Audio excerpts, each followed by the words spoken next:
Hey there, Ranger Nation. It's Nate, and welcome to the Webcast of Attitude, LR4. And this is episode 167, Going Primal. There is a reason for this episode being called Going Primal, because obviously the first part of the topics will reveal what it's about, and the episode we're going to be talking about later on in this webcast. But before we do that, let me introduce you to my more phenomenal co-host. We've got Rick. Hi. And he took David's color. No. He'll get over it. Yep. So Rick, how are you? How are you doing this week? Pretty all right. I mean, I get a 3-day weekend, so yay. Oh, that's right, because of Labor Day or Memorial Day. Sorry, we're not in September yet.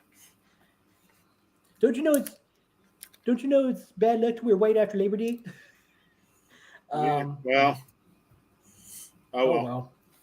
They'll get over it. Because it's technically except for Labor Day itself, it is technically always after Labor Day.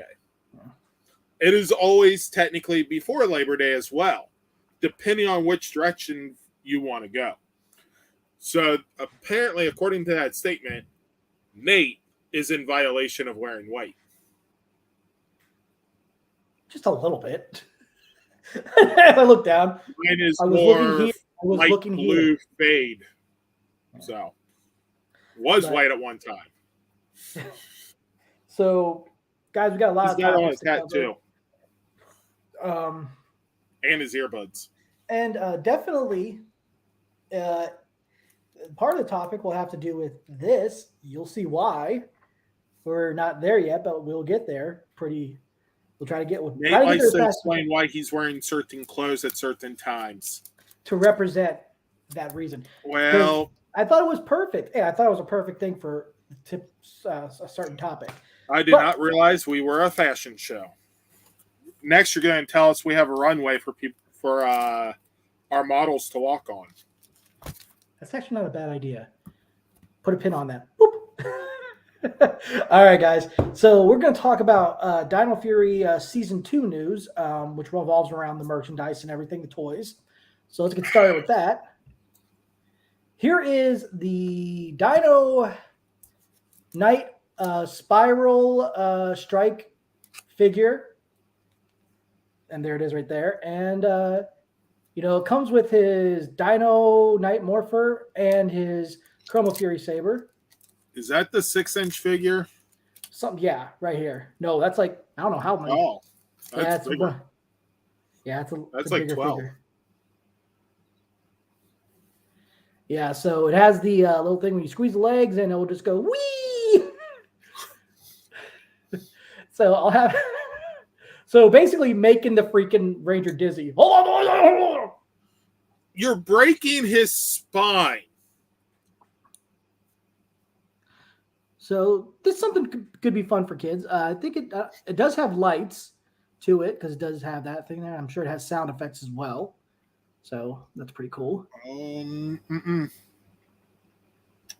Well, it doesn't have sound effects. I guess it just has light effect then. Yeah, it only shows the effect for lights. Okay, then maybe it probably just has light effects too. I mean, just light effects. So like the chest piece, the lightning bolt in the chest lights up. Yeah. And apparently that's it, from what I can see on the figure. So, yeah, I mean, this is cool for kids. I mean, I'm sure, some adult fans would like this. Rick, what do you think, man? I mean, more for kids, or what do you think adult fans? Oh, definitely for kids. Yeah. But what do you think any adult fans? My cousin was still young enough to play with toys on a regular basis, he'd love this. Okay, but what about like adult fans? Unfortunately, he's 11 now and says he's too old to play with toys. Well, what about, like adult fans themselves, people in the fandom? Do you think those kind of fans would be interested in getting something like this just as a collector piece? If you would have to guess. Because me personally, not really. I wouldn't get it because I'm not. But more. I mean, the only reason I'd get it would be for the Chroma Fury Saber and the Dino Knight Morpher to put on some other figure. But even then, those are going to be larger than what the figure is. How ridiculous they would look. Holy crap! Like maybe a Megazord to hold it or something. I don't know. There you go. Yeah. But no, that's cool. So, and the next thing we're going to talk about, which I am very annoyed about, it has to deal with a certain Amazon exclusive.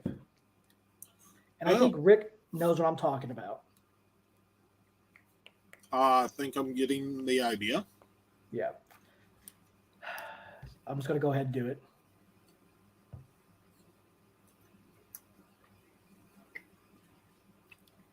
So, this 3-pack, this is called the Primal Mega Pack, which that is the Primal Ultra Zord. And it includes the Terra-Free Zord, the Moso Razor Zord, and the T-Rex Champion Zord.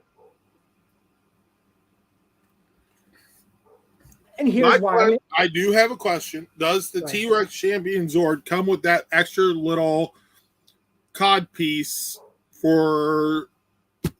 that's green? The thing that will go over its Robo Junk? Yeah, I think it does. But we have more images here. But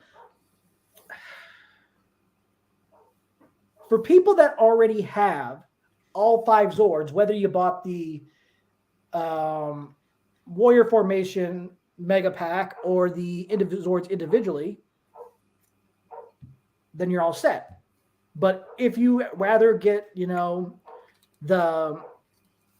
let's say if you want to get the Terra-Free Zord and the Moso Razor Zord separately, but if you don't want to if you want to go for this, you'd have to, if you want to get the 3-pack, you'd have to get the T-Rex Champion Zord. Now, I know some people are not, I'm sure there's some people out there that don't mind that, because then they have an extra T-Rex Champion Zord. They can include different forms for it, which, yes, that is a plus. But here's my problem.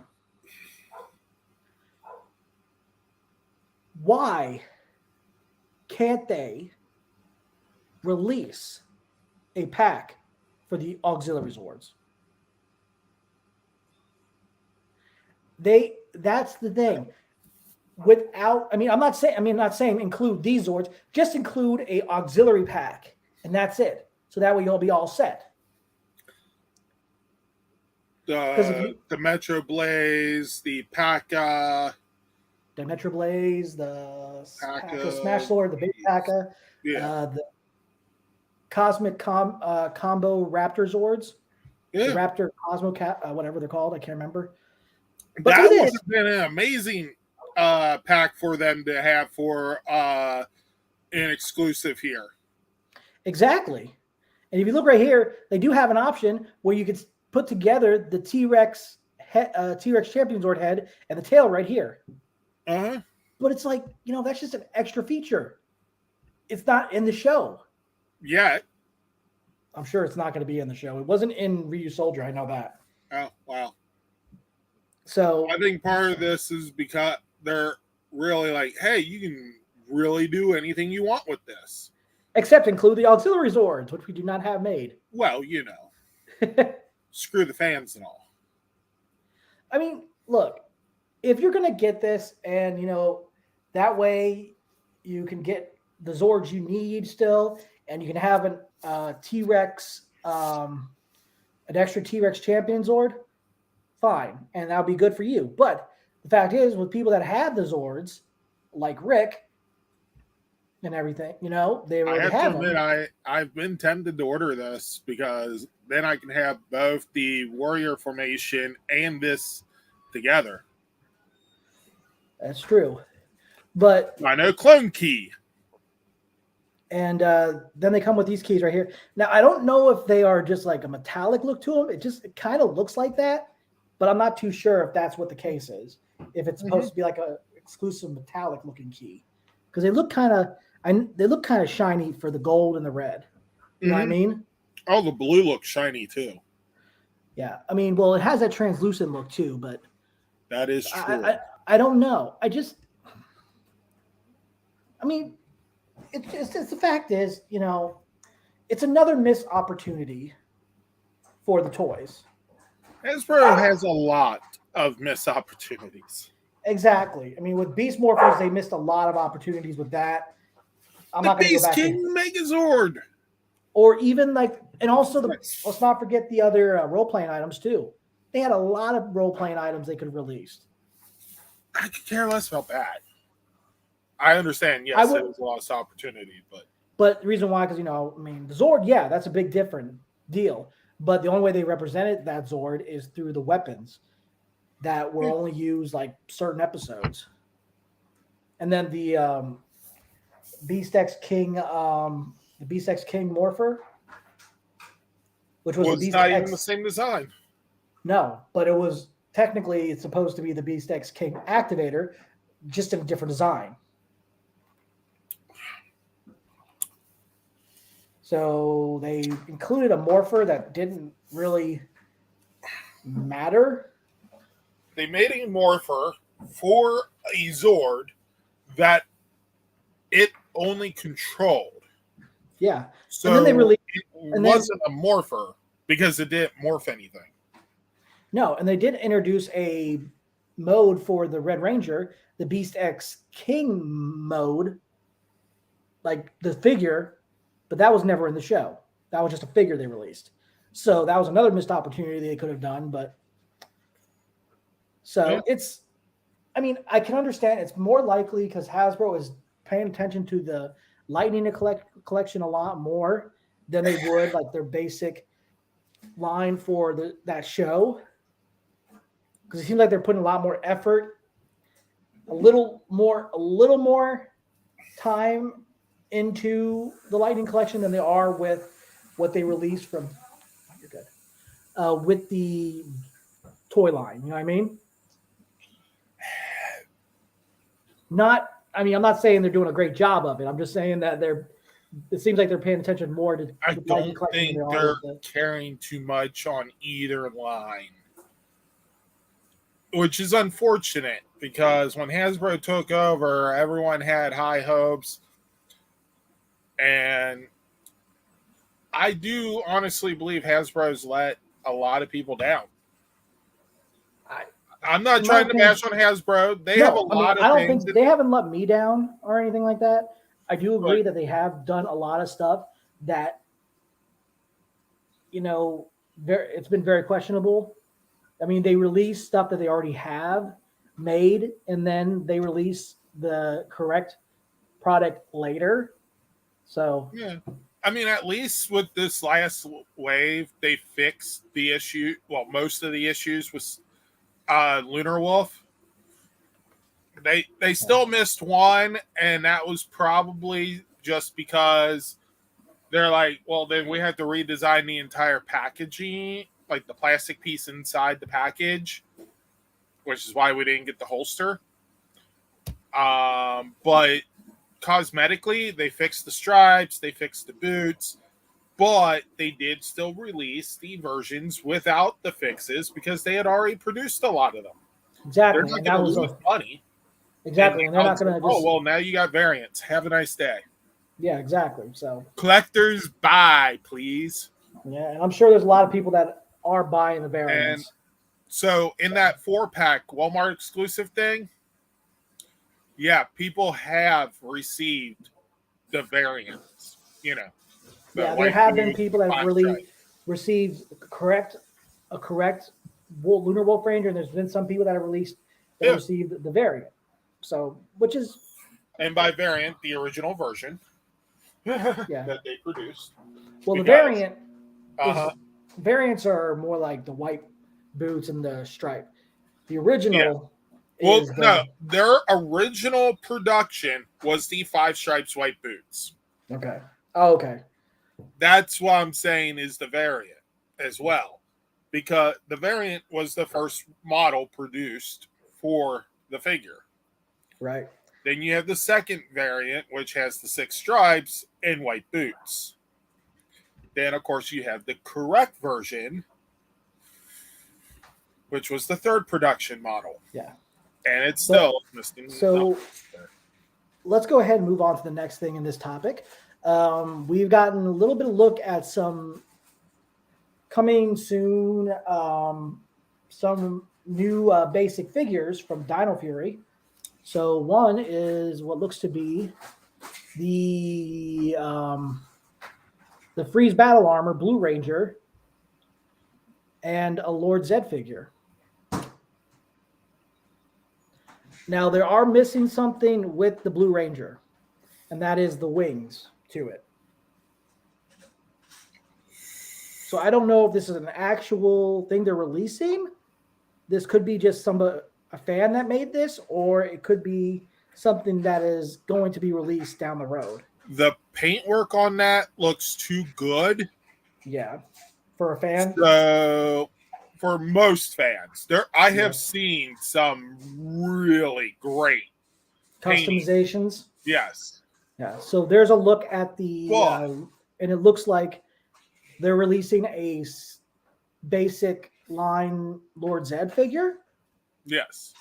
So that's cool. I mean, I'm actually tempted to get that Lord Zedd if I see it. Do you have the Rita figure from Samurai when they did Super Samurai? Well, there you go. Now she has her own Lord Zedd. She has a Lord Zedd. Well, that Lord Zedd's still going to be taller because the Samurai line was like 5 inches. Yeah. I mean, I guess that could actually still work. Yeah. So they're also releasing another basic figure, which is going to be a new villain. I'm not going to mention his name because he is going to be featured in our episode that we're talking about next week. But this is a new villain from Dino Fury. Yes, and it was never part of Ryu Soldier. Yes, it was. It was? Oh. Mm-hmm. It was. Oh, okay. I see the checker pattern. Never mind. So I thought it was like White Queen, where they were from Takuja. Yeah, it kind of looks translucent. Yeah, I don't know if it's finished yet, or it's just if that's a prototype, or if that's what we're gonna get. Kind of has like a almost feels like on the one leg by the numeric keypad, you can actually see the one through the leg. Yeah, I'm guessing it's gonna be I'm guessing it's gonna be a translucent looking figure, but that could just be a guess, and it's not a finished product yet. But we'll have to wait and see what it looks like when it comes out. And then we've got another basic figure, and it's a picture of the which is the Freeze Battle Armor and a new mode for the Rangers. Another cape. And this was in Ryu Soldier. And what I've been reading that somebody found out what the name was, it's called the Dino Master Mode. So and he does have a new saber. That's what they used in Ryu Soldier to activate their that mode. It was called the Nobilis mode in Ryu Soldier. And my guess is, I would have to guess, maybe the saber will be called the Dino Master Saber. Maybe, I don't know. I'm just guessing.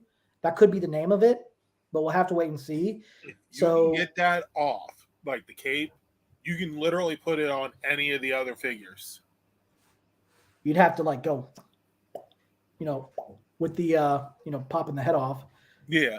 But I mean, it's cool because and this buy 6 of them, heat it up, get the cape off, put it on the others, and now you have 6. Okay. They are going to be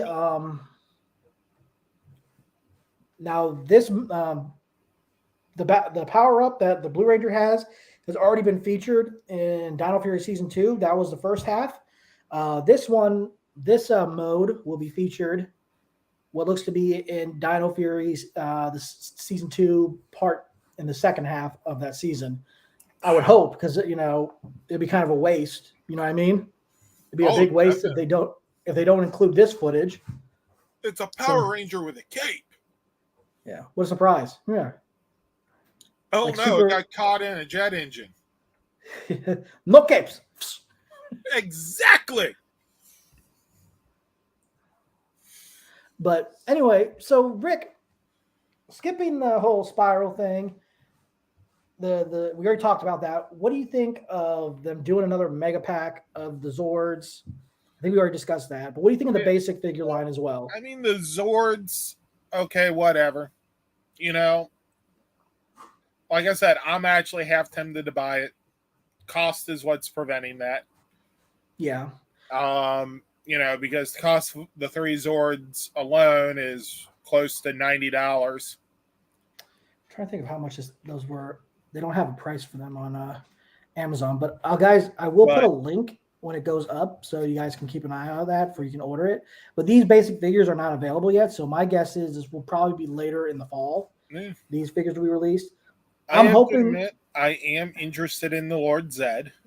Yep. I do have the red, blue, and pink basic figures. I'm tempted to get the Void Knight figure. Random question: did you get the 5-pack of the ones with all of the basic black and green? No, I bought them all individually. Okay, so you never got the triple pack. Not the triple. Well, the 5-pack that included. Well, I'm calling it the triple pack because it came in 3 separate sets. Because Champion Zord was 1.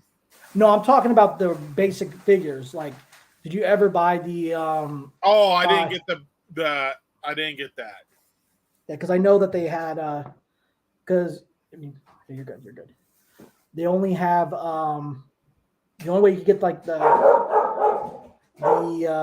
black and green Ranger. Yeah. Is in that, but you could get it with the sleeve by itself, which I honestly think is. But I mean, these basic figures, like I said, I'm tempted for the Lord Zedd just because it would be nice to have the Lord Zedd. The battle modes, I could care less about. I mean, hell, I could really care less about, the 3 Dino Fury basic line figures that I currently have. I got it for the key. And even that, it's like the Megazord, the Zords came with the keys. So, and it's funny though, because now that they're releasing these figures and all this stuff, now they're actually, the way they're doing it, it just drives me nuts. Is that they're releasing the same keys that you get with the other figures. There's no different key that comes with it. It's the exact same key. So it's like, that was another. I think that was another missed opportunity. So that way they have more. The basic line 5-inch figures, the 5-pack. It's only $56. Yeah. Well, there you go. You can always get that if you want it. But the thing is, look, it would be nice if Hasbro would have done. Zords. It would have been nice if Hasbro would have done different type of keys for each Ranger they re-release. Like for the sleeves, you could have gotten the, like the sprint key or the shield key. Oh yeah, definitely. At that point, granted, it would make with the Terra Freeze Sword, the Dino, the Freeze Dino key. The only way you can get that is if you get the Megazord. It's not gonna, and I can tell you right now, I guarantee that it's not going to come with the Blue Ranger in the Freeze Battle Armor key. It's going to just have the Blue Ranger key. Yeah, that comes with it, more than likely. So it's like they missed so many opportunities. Now I know a lot of people. I mean, I was disappointed with the keys not being able to flip. I mean, the decals are fine. I'm cool with it, but it's like that was another missed opportunity. But at least they made up for it for the Dino Fury, for the Dino Knight Morpher. I give them that. But it's just that there were certain things I wish they would have done, didn't happen. So Oh yeah. And we still haven't even gotten a 6th Ranger role-playing item. Yeah. That's a freaking Nerf gun right there. I mean, Hasbro, what are you doing? Well, you see, it's Star Wars weekend. I mean, seriously, a lot of I mean, look, granted, even though the whatchamacallit, the Striker Blaster, the Striker Morpher Blaster wasn't as good as like you would get the Morph Cell or whatever it was called. I can't remember what it was called. Oh yeah. But I know the Beast Morpher Go Buster. Yeah, cellular. Mm-hmm. You still could use that for this. It's like I don't understand what's going on with that. I mean, granted, we are getting a role-playing item with this second half of the season, which is the Mega Fury Saber, which is cool. And we already have a Morpher, but you could still release the Mosa Blaster, which is that basically what it's called in the show. And it's said on the toy, Mosa Blaster. Or some people call it the Gold Fury Morpher, which technically it is the Mosa Blaster. And it's a Morpher. It's still a Morpher and a Blaster. Yeah. So, but you could still release that. It's just, I just don't understand. Oh, and if you notice this Blue Ranger right here, I bet you anything, this is how the Blue Ranger is going to look with the helmet.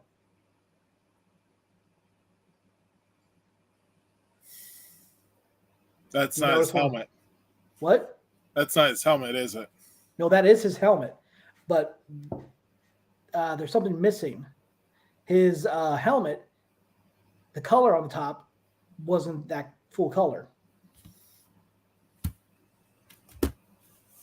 It's the same color that they released when they released the first batch of Blue Rangers. I quit. We'll grab a drink real quick, guys. But Hasbro, what are you doing? Now, granted, I would hope that this is just a prototype, but yeah, at that point, I mean, granted, it is just the basic line. But at the same time, if they make this air when they do the Dino Fury Blue Lightning Collection figure, Hasbro won't have a facility anymore, I bet. Oh, Hasbro, you better freaking give us the actual helmet design. Because, speaking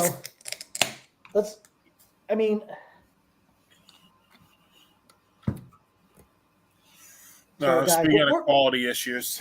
Yeah, but let's go ahead and move on from this because it's just, as Alpha would say. So we're going to go into Power Rangers Quantum Continuum. So here's a little look at what David Yost posted like many weeks ago. These weapons. Now, these are probably just little edit photos. Kind of looks like it, but, somebody said, oh, these are for the Rangers. It's like, who said these were for the Rangers? So there's a look at that, and there's like a type of spear type of thing. So question it, and he said that it's yellow. Yeah. Well, actually, these are not going to be the Rangers weapons, apparently. He's saying that, this could be for the villains. And somebody was asking, oh, so we're going to get evil Rangers? He said, no, we don't have any evil Rangers, no Rangers from a different universe. So that's not going to be in there, unfortunately. No. Which would have been awesome, but, And here's a look at the script, another script right here. And we're not going to, all right. I mean, me and Rick can read this. We'll just skip the Hazel part. Rick, who do you want to be? Bulk or Skull? I don't know. Let's see.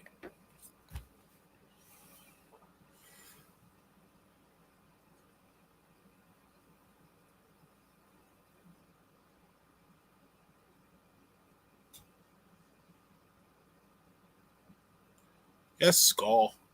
Okay, you'll be Skull. All right. Go ahead.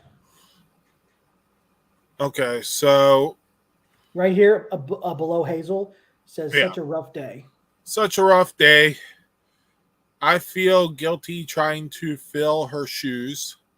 Skull, we've been through this. She was very confident in you. And would you want to step and would want you to step in? The city needs needs your leadership. Okay, phone rings. Okay. Yeah, go. What? Really? And you tried multiple times. I I was just there 45 minutes ago. I don't I'll meet you there. You're not going to believe this. There's been a distress alarm going off at Commissioner Scott's house. They've been calling and calling, but they've been calling and calling, but they can't get a response. 2 units are heading over there now.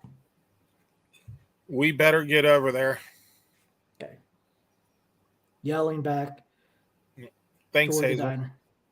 Yeah. So there's that. So I'm guessing maybe Skull's a sheriff because it says, there you go, sheriff.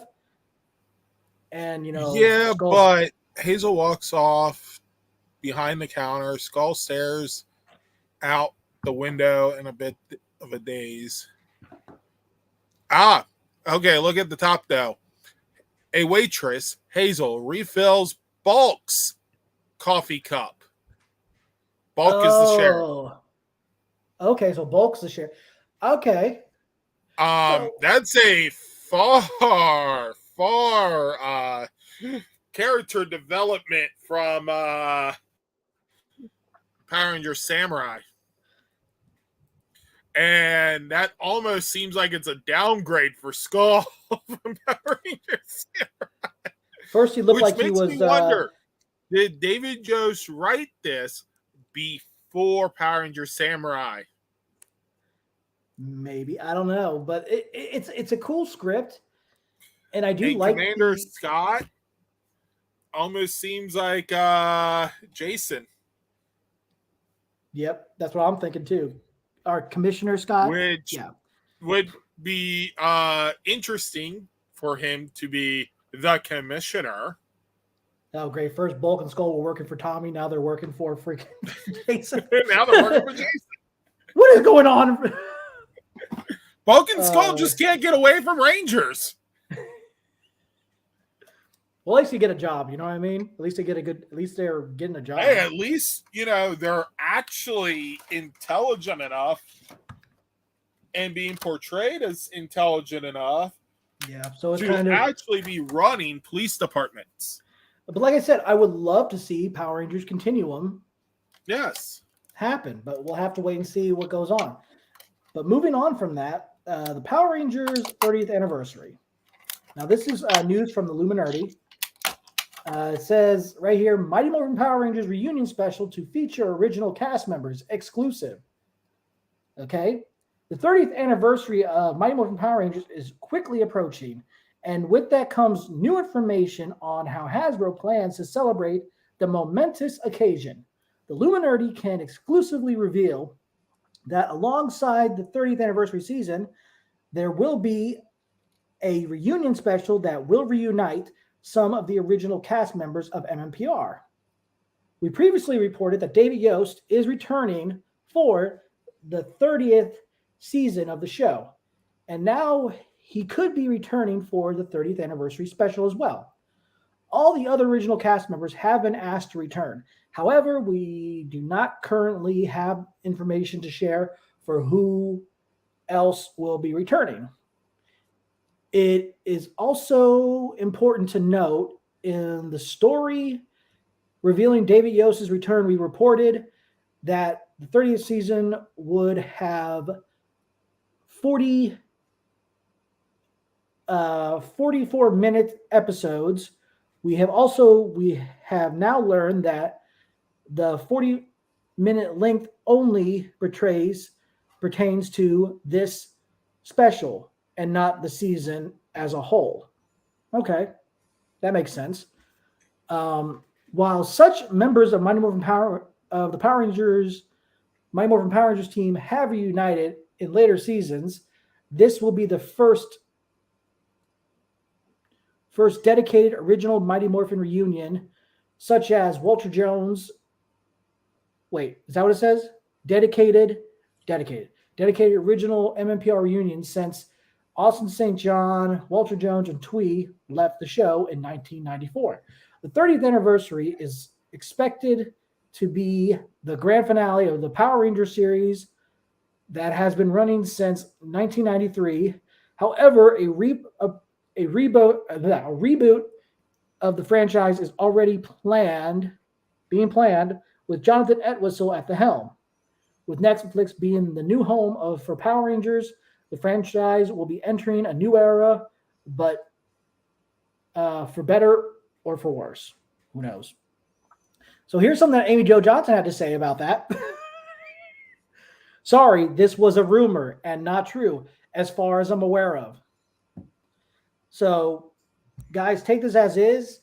You know, this could mean she hasn't been asked or she's not aware of this, like she just said. So she's debunking that she's going to be in it, so, or anybody else. So we'll have to wait and see what happens. But no, if you think that's all that Luminardi had to say about the 30th anniversary special, here's more. The Power Rangers 30th anniversary news stories, details for upcoming reunion special exclusive. And I think this was like days after Amy Jo Johnson mentioned something. So I find this kind of funny. So right here, with the blah, blah, blah, blah, blah, blah. With the 30th, yeah, we already went over that. The warning, this article will claim potential plot details for the 30th anniversary content. So if you do not wish to be spoiled, please come back at a later date. Too bad. We previously reported, the special, okay. 30th anniversary story details. Okay. Alternatively, we also reported that David Yost, who portrayed Billy blah, blah, has signed on to return. Yeah, we already went this. It's currently unknown if Yost had signed on for the full season or just one-off appearance. So a reboot of the franchise. Yeah. And I love how they just have to re-elaborate the stuff they've already bringed up. You know what I mean? Oh, yeah. Don't you just love that? It's like they're trying to keep the anticipation, but it is what it is. Although the 30th anniversary will be spending in the past. Although the anniversary will be spending a lot of time reminiscing on the past, the show will be introducing new characters for the franchise. One of those will have a major impact on the upcoming reunion. All right, now this is where it gets interesting. Thanks to leaked cast detail, we know that Hasbro is looking to cast someone who can play a Vietnamese American between the ages of 18 to 23, ages 18 to 23, to Yen, who, according to our sources, is the daughter of the original Yellow Ranger, Trini Kwan. Okay, Trini's actress, we all know what happened to her, so I don't want to go into details with that. That's, Okay, so let's see. This reunion will honor the legacy as well as the character of Trini. The Yellow Ranger will be heavily featured on the packaging for the 30th anniversary toys. Okay, that's pretty cool. Mm-hmm. I'll give him that. As specific plot details are still under wraps, subject to change depending on who signs on. However, we do know that the returning MMPR Rangers are set to pass down their powers their powers yen to become the embodiment of the MMPR. Yen will eventually gain a modified version of the Yellow Ranger suit that can switch between the different colors. We are currently unaware of how the Mighty Morphin reunion will connect to the 30th season of the show. However, there does seem to be connection between the two. The Luminarity will be sure to keep you updated when more information is revealed. So, I'm going to ask you this, Rick. What do you think of this information about this 30th anniversary special? And they're basically talking about the whole casting side that was announced to about the that was announced for the 30th anniversary project or whatever. Yen. Yeah. So, what do you think of the possibility that this character could be Trini's daughter? Cool. It actually, if they're trying to do a full-out reunion, that would be the way to go. So props. Yeah, I give it that, but I'm not. I mean, guys, there has been, talking about there is going to be a 30th anniversary season and a special too. Yeah. So, as Amy Jo Johnson stated, she wasn't aware of this. She said it's just a rumor, but at this point, we can't really. What happened? Is it broken? It is. The one leg is extremely loose. I've just, the entire time you've been going over all this, I've been literally working with the leg to get the joint to work. Yeah, quality control issues. I also had to redo the entire arm because it was upside down with the joint all messed up. And the leg still doesn't fully operate. You might want to go to Target and see what they can do. I'll probably just go buy another one. Yeah. So, but anyway, guys, like I said, we don't know much information about this. I'm not saying that Luminarity is not telling the truth about their sources, but, we'll just have to wait and see because, actors have been known to lie. Exactly. Because, Amy Jo Johnson could be pulling a Andrew Garfield. That's all I'm going to say. Or whatever. But, the thing is, Amy Jo Johnson may need to say that she's not part of it and may need to be credited under a stage name instead of Amy Jo Johnson because of the Actors Guild and the Actors Union. So Amy Jo Johnson may not be able to claim she is part of it. Yeah. And like I said, them representing the Yellow Ranger on the packaging of the 30th anniversary, I like that idea. I love it because, that definitely puts a tribute towards Thuy Trang and her character, Trini. I would actually like to see both characters don the packaging. Have, like a back-to-back picture. You can do that with digital rendering. Take an old picture of Thuy and now this cast character, that could change the name. They're saying that's going to be the name of the character. That's just a casting side. They could change the name to something else. Most likely. So guys, Yen could work for the name, but at this point, just take it as it is and take this news with a little bit with the big grain of salt until we hear. Unless it's an established character that they're actually doing kind of like that Bulk and Skull script. For all we know, that character Hazel could also be a representation of Trini's daughter. Well, also because that was Quantum Continuum. So they still could do. But yes. in casting And sides, the names are never the final name. And let's just put it this way: the special could be Quantum Continuum. Yes. And they gave, instead of giving him an 8-episode arc, they gave him a special. Maybe. I don't know. I'm just saying, guys, this is all we know. We only know what you guys know and what you've heard and what you've seen as well. Well, not heard, but seen. We just talk about what we think of this.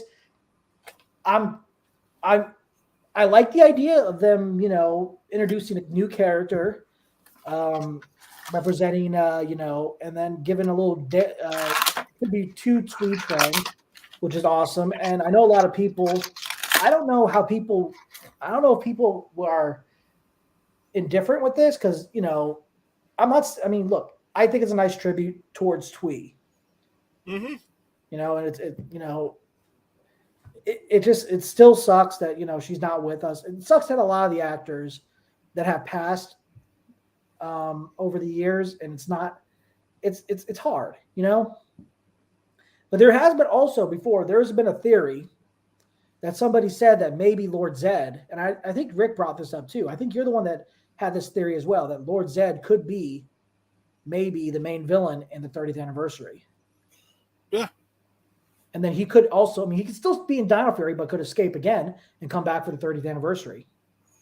Look how long he lasted in Power Rangers to begin with.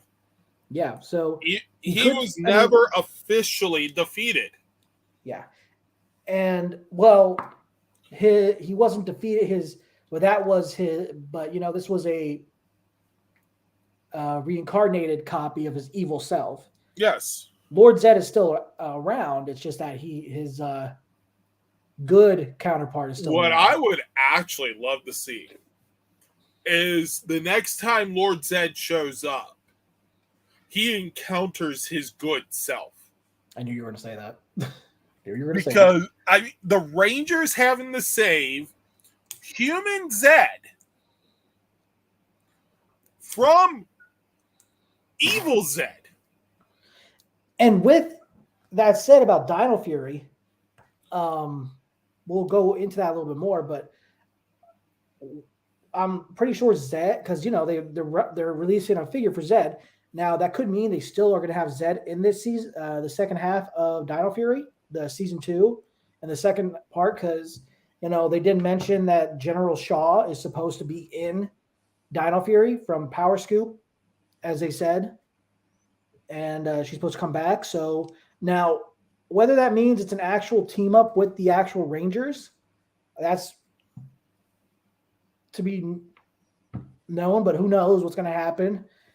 But, it would be cool if they still, Lord Zedd escapes and then they save him as a main villain for the next season. But, Oh, yeah, because if the Dino Fury Rangers defeat Zedd, destroy Zedd in 1 or 2 episodes, that is going to actually be more of a dishonor to the Zedd character than, not bringing him back at all. Right. So, but we'll have to wait and see what happens on that. But anyway, we're going to move on to our next topic, which is, let me look at my list. Oh. So some guest announcements for PMC 2022. No, sorry. I'm skipping way ahead. Sorry. We're not there yet. Sorry. Guys, there is another game that's coming out from the same company, Enway, that does the Power Rangers Legacy Wars and Battle for the Grid. The next game that's coming out later this year, or maybe into later this year into next year, is Power Rangers Morphin Legends. So let me read this. Let me read up on this.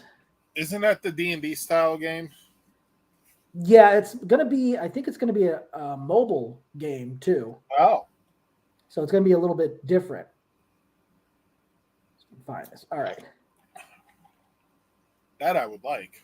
Okay. Enter the Morphin Grid and prepare for a world where Power Rangers and villains across the seasons collide. So that didn't really do much, but let me see. English, Nate. English. Let me see if I can look up the trailer for this. So you guys can take a look at this very quick.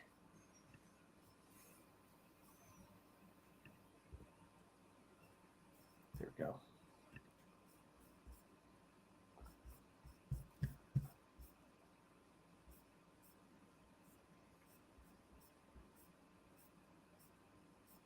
Come on.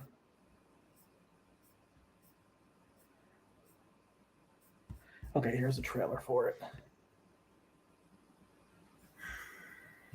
on. No. Dang it.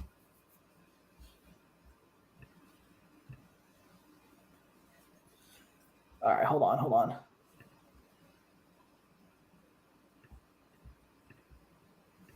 Okay, so let me go ahead and take off my AirPods. I'm going to share this screen.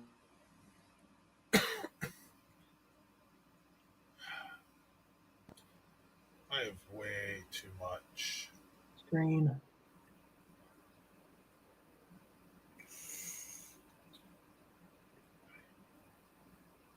All right.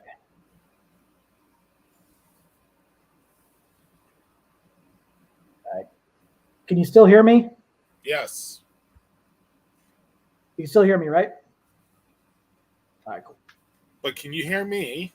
Now I can hear you. Okay. Okay. So here's a little look at the promo for Morphin Legends.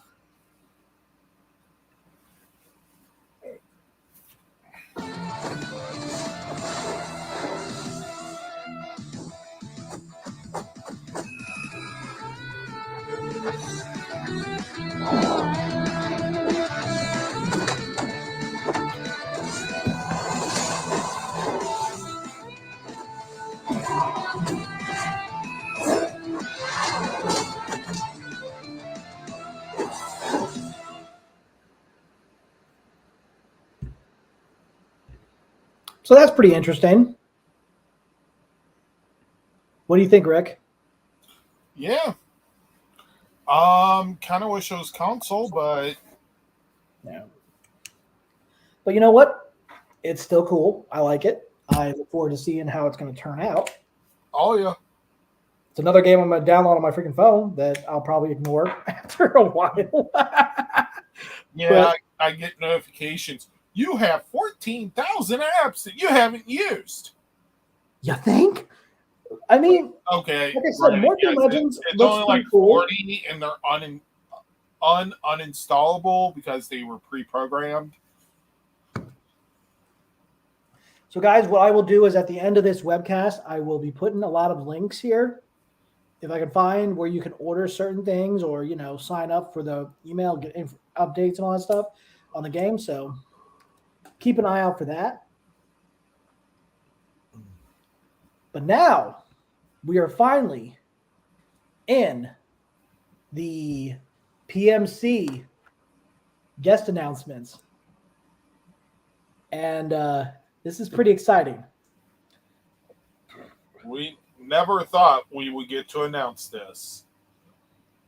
But then again, we never thought of announcing it either. Unlike the other one that really was an actual one that we never thought would ever happen. Yep. But this is just awesome. So, guys, here we go.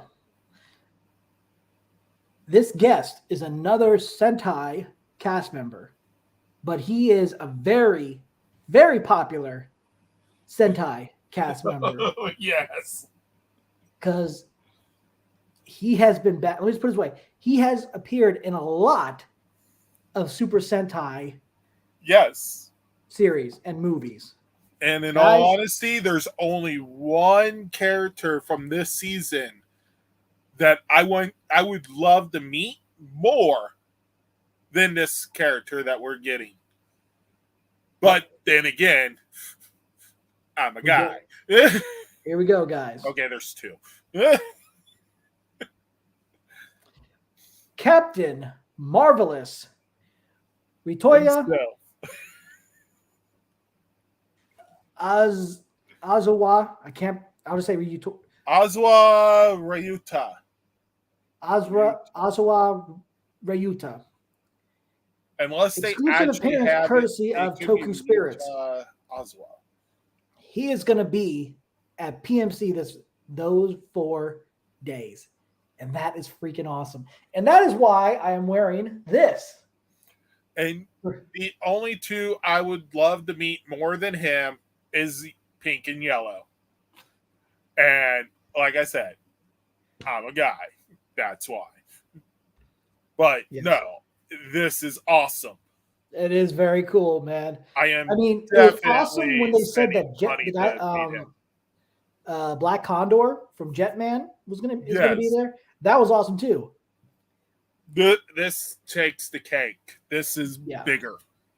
So next up on the announcements of PMC, we got a look at the exclusives that you can purchase with your passes. We've got a black and gold Dino Megazord reaction figure from Super 7, which is right there. And we also got a black and gold Dragon Zord reaction figure. I started suspecting that when they started showing the outlines. Yeah. But then a couple days later, they released the photos, and it's like...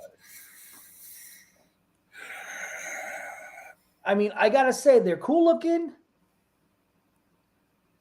but when I buy them, when I get them, they're not coming out of their package because I wouldn't be able to put it back in after taking them out.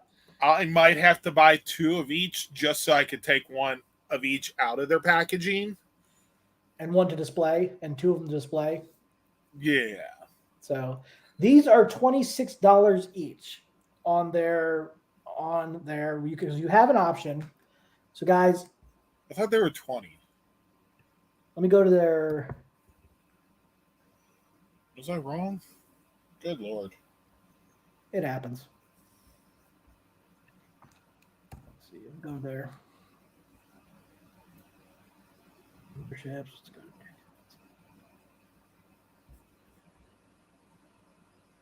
So I'm going to show you guys this image right here. I'm going to share this for a sec. Let me go ahead and stop sharing and then share this image so you guys can see it.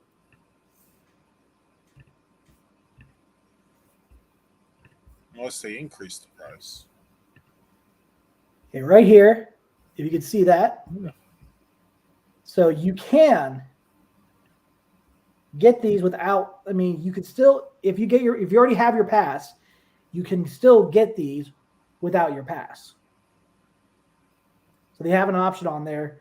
You scroll down, you just choose those 2 right there, but you can only order it through that. You won't be able to, I don't think they're going to have any to pick up at the convention, unfortunately.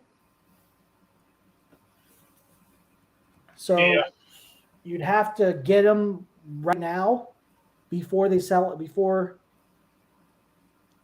So they are $26 each, plus whatever the fee is you'd have to pay and all that stuff. So yeah. So let me look. Well, they have them under here for $25 each, but I'm guessing they go up because of the fee. That's my guess. Yeah, because it's this. But if you guys want to get these exclusives, you can only get it through the PMC Trixit, I think it's called. Yeah. Whatever it's called. But if you want to order these guys, I will post a link so you guys can get them. And it doesn't look like these will be, I don't know if they're going to sell these at the convention. Let's see. Okay, blah, blah, blah. Let's see. So there's a look at what you can do. Let me see. I think they said that these, I don't know if you could, let's see. All right, here we go. These limited quantity Megazords will be available at PMC Oh, okay. So I guess they will be available. If any leftover items, if any will be. Okay, so I guess you can pick these up, pick them up at PMC, or you can just order them ahead of time. Okay, so yes, at this time you can only order them with PMC attendee or non-attendee memberships, which is weird because they have an option where you don't have to do that. Yeah. So that makes no sense. I ordered mine without my membership because I already had my membership. Eh. Are you looking at that right now? Nope.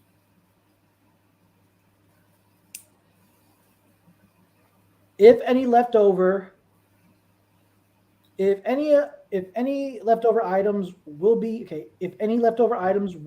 online after the event. At this time, you could get these for pre-sale before the convention, so that way you'll definitely get them. And whatever they sell at the convention, and then whatever they have left over that nobody bought, they'll sell it on the website. So guys, if you want to get these, add these to your Super 7 collection, definitely get them. I'll put a link. I already got mine, so I'm good. But if you guys are interested, I will post a link to that, or because it does have that option on there on their thing, and it says you only be able to get it with the attendees memberships. But I didn't have to worry about that because I didn't have a membership at first before I got my membership, so I don't understand why it says that. But guys, if you're interested in getting these, I'll definitely. Well, let's put it this way. Yeah, so guys, if you want to get your passes, I'll post a link to the tickets, and so that way you guys can get your passes and not miss out on PMC or the non-attendees. So I don't know if this is going to be included. Yeah, it is included in non-attendees, so keep an eye out for that. But I'll make sure to, keep you guys updated, and hopefully, guys, if you want to go to PMC, don't miss out on getting your passes. Okay? Because I've already got my pass finally. Rick, did you get your pass already? Yes. So we're all set. And for those of you guys that already got passes ahead of time, and you guys should get your passes, you should be getting an email from that app, Ticker. What is it called? Ticker. Ticker or whatever it's called. It's annoying trying to pronounce that, but definitely get your passes. I'll definitely post a link, guys, so you guys can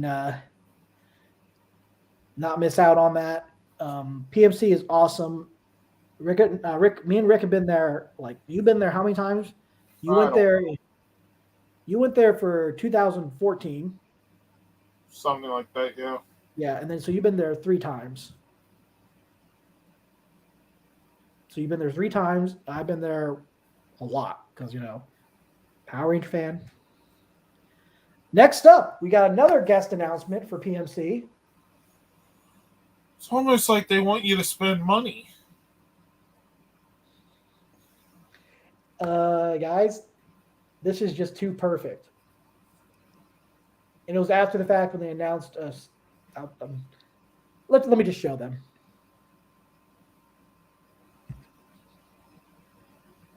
This was the most funniest and coolest thing ever. Uh-huh.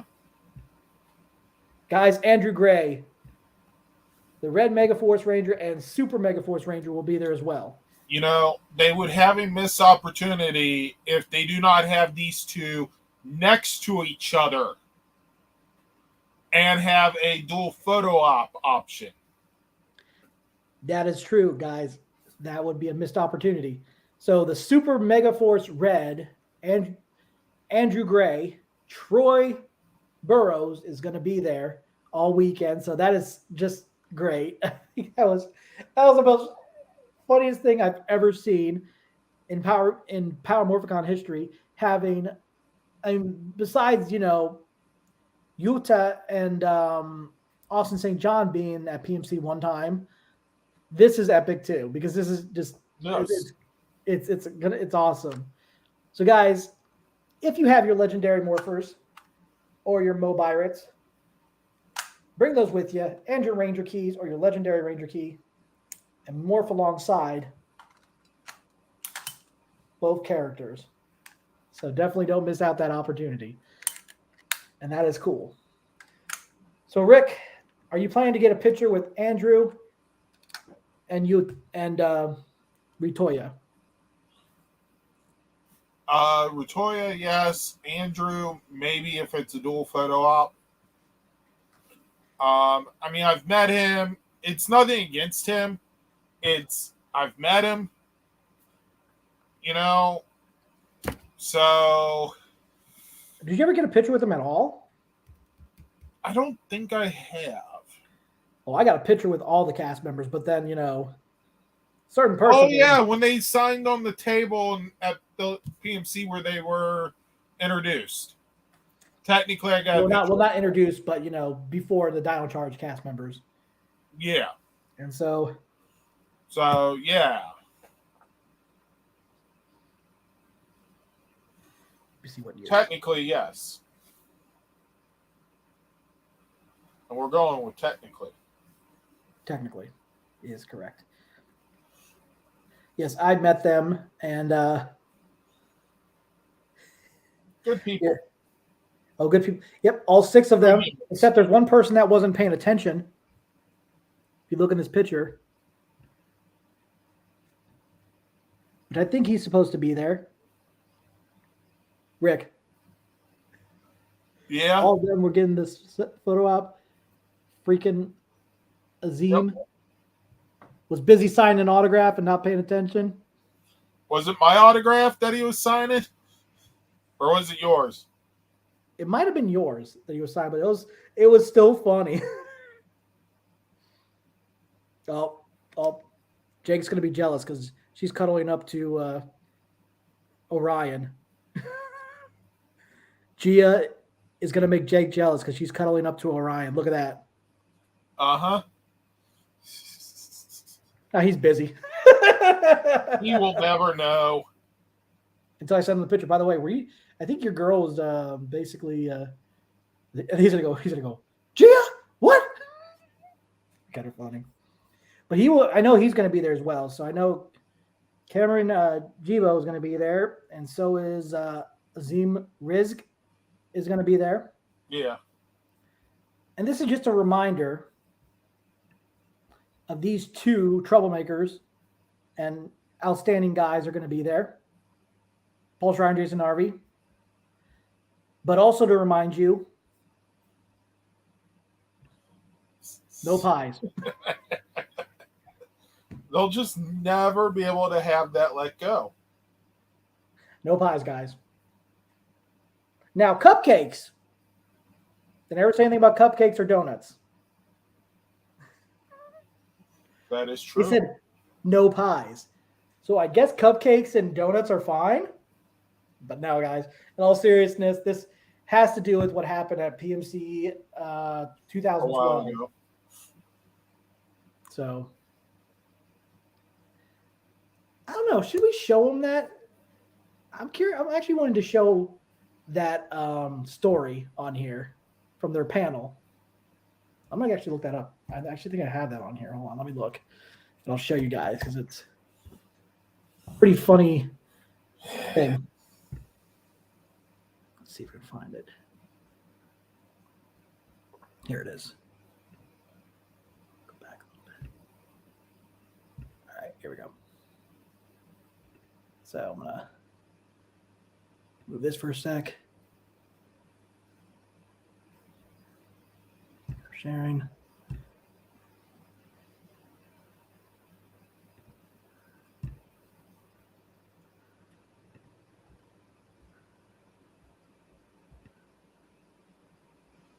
Oh, you know what? I got a better idea. Give me a sec. Well, not U7. What the heck's U7? Ah. Typos. Here we go.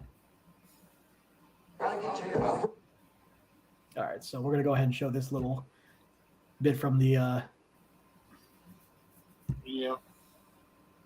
This was from Lexington 2012 13. This is when Rick and I were there. We didn't go to their panel, but they were telling the story about PMC. So we're going to go ahead and let you see that story here on LR4.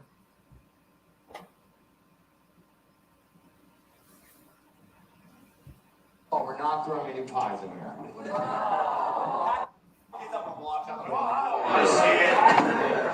We're not allowed to. We're not allowed to.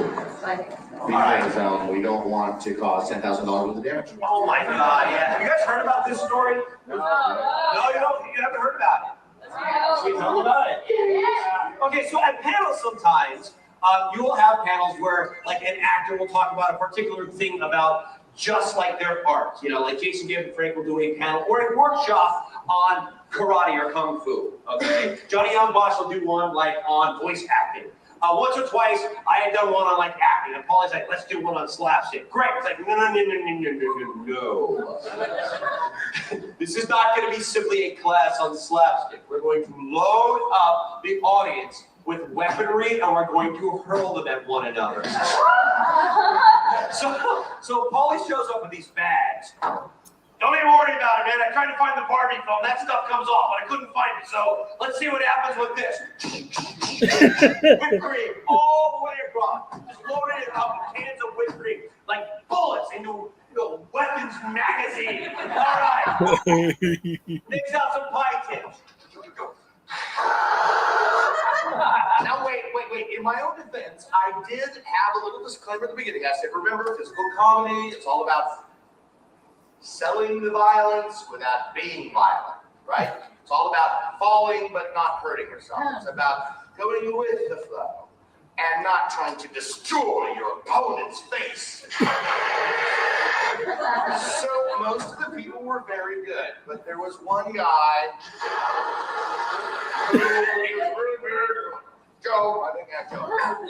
And Joe decided that he wanted to put his fist through my ocular.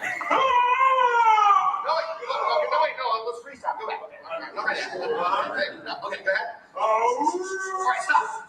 So, right about this moment, I'm realizing, because I can see the veins are popping out on his head, and he's like, it's like bad community theater sword fighting. You're like, look, we've trained for 6 weeks, and oh God! So I know that I'm going to break my nose. So I start to turn my head and go. It folds around my face, and it's fine for a millisecond. And then right about here, it opens up, and all the suction and power shoots whipping cream 30 feet in the air like that. Just like, oh! And then I realized that the walls are fabric, and they're 70-foot tall air walls like those. So I was like, we got the Gatorade in the house. So we rid these things off. I'm like, where's the clean? So he's like, vamp for me. So so as you notice on this man's technique, there was a Paulie's back there like, Rick, look. Rick. Holy expensive. Oh, I know. and Norman turns around and he's like, what? And I'm like, they're gonna call the cops. Yeah, that sounds cute, right? What the hell do you think they did? We look out there, like the doors are opening. The minute suits are looking at us. Let's go. And there's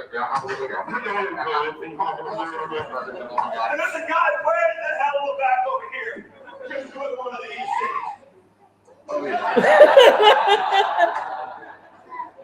That's the same guy who later said, you could have got some cheap plastic for $10. Yeah, you guys ever seen Seconds from Disaster? You seen that show? Well, everybody knows a disaster is a combination of certain circumstances that unfortunately collide at one time, creating the disaster. Mm-hmm. So I was the first component. The second component, the man with the veins throbbing from his neck. And I guess the third component was The convention center. Yeah, I had a cleaning crew standing by. I had a series of Vietnamese men with very high-tech machines. Vietnamese? Why do you have to include that? They were like, they were ready to go outside, but the convention center would not let them on the property. They would not let them come in. Because they're not in the business of letting you fix things. They're in the business of charging you for things. Therefore, Polly and Jason never going to be a Morphicon again. Not invited back, ladies and gentlemen. If you do see us there, it's not us. It's our stunt doubles. My 50-year-old, good-looking, in-shape stunt double from New Zealand. Hi, I'm Olaf. Look at these dolls.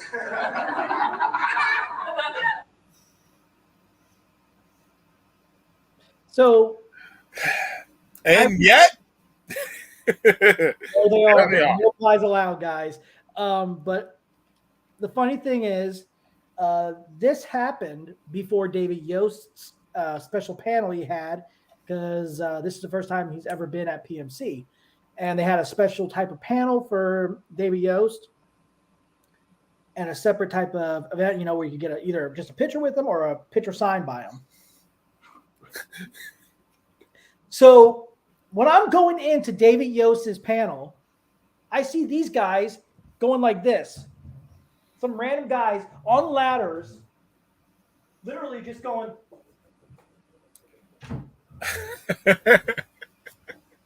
Trying to rub the grease off the freaking this wall. There was no saving it. It just, these guys were on ladders, just going like this. And I'm like, what are they doing? And to go to find out, it had to do with Paul Schreier and Jason Narvi's panel and something involving whipped cream and pie tins.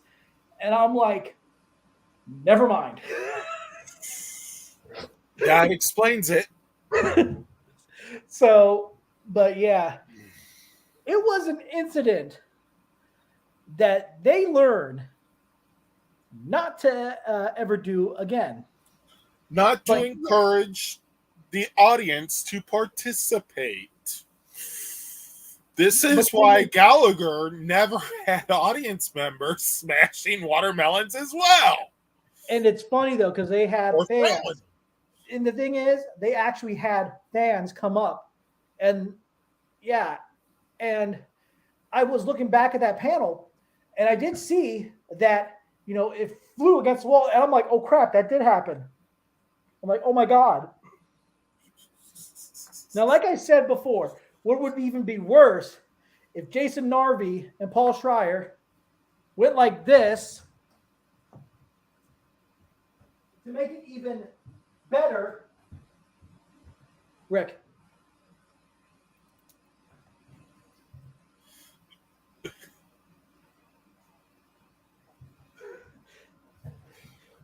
Vulcan Skullford here. Jason Narvi, Paul Schreier.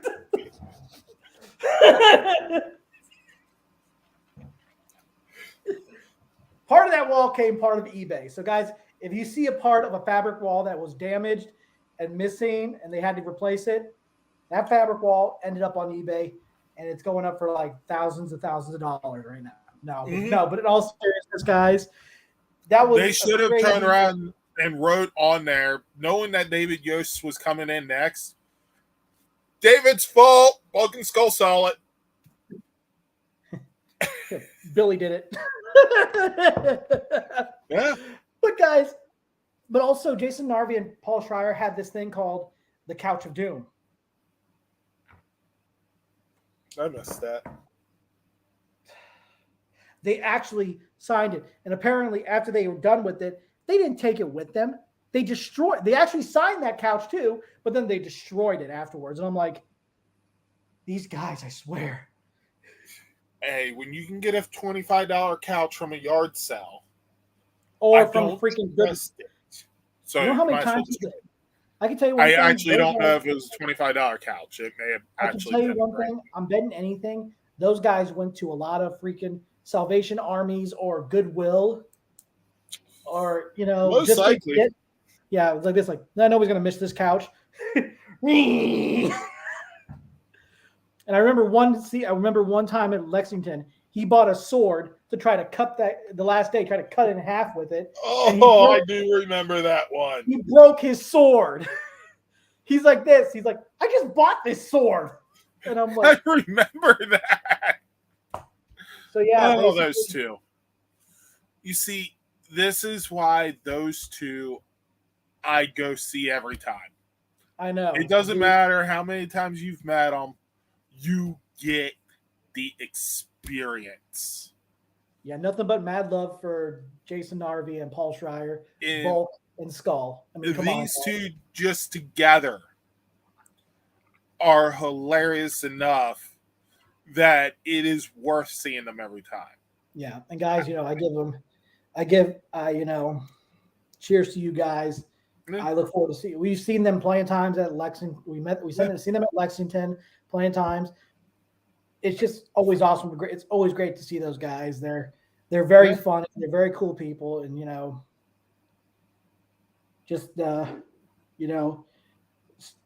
if they're hurling stuff at each other or whatever, just be sure you're distance away from whatever. Step aside, stay out of it, and let them do what they need to do. Don't be Ernie carrying a big old sheet cake.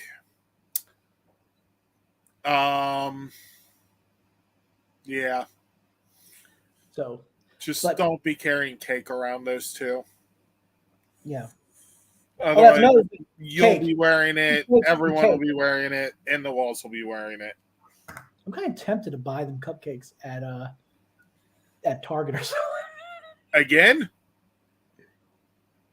Or just, like Debbie's or something like that. Just turn around and be like, hey, Jason, I know I got you cupcakes for your birthday the last time. Or just go to Jason Nard, Paul Schreier. Hey, here's some more for fun. You guys can't have pies, so I got you some Twinkies.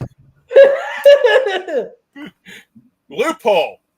I got some Twinkies, but don't use them in the panel. You can just do it throw it at each other on your own time. Okay? It'd be like that guy with the trench coat. Hey, I got the stuff. That's probably where you got the whipped cream from too, and the tins from a guy with the trench coat going, all right, what kind of whipped cream do you want? This is perfect damage right here. The greasier the better. But nothing but mad love for Jason Nard and Paul Schreier, man. Those guys are great. But just, guys, they're going to be at Power Morphicons. So that was back in 2013 when they said that. I was worried a second when they said that. It's like, we'll still be there. Just the pies won't be. And I'm like, well, I would hope no pies after that incident. So anyway, guys, we're going to go ahead and move on to this topic, which is Rick's Boom Time. And it's issue 5 for Mighty Morphin. Time to get my knife out. So we should skip ahead of the beginning and not mention a certain person that has been revealed because we don't want to give away too much. Well, hold on. So go to this page right here. Hold on. I'm showing you the page. Let me show you the page. Oh, hold on. I'm not ready yet. Dude, I'm always ready. There. So we have. I think I got the wrong issue here. Shoot. It's a fat. Hold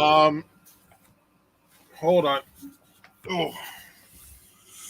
No, I ended up with Mighty Morphin number 6. Oh, okay. So we have that too, but that's for next week. Yeah. So give me a second. Rick shall return momentarily.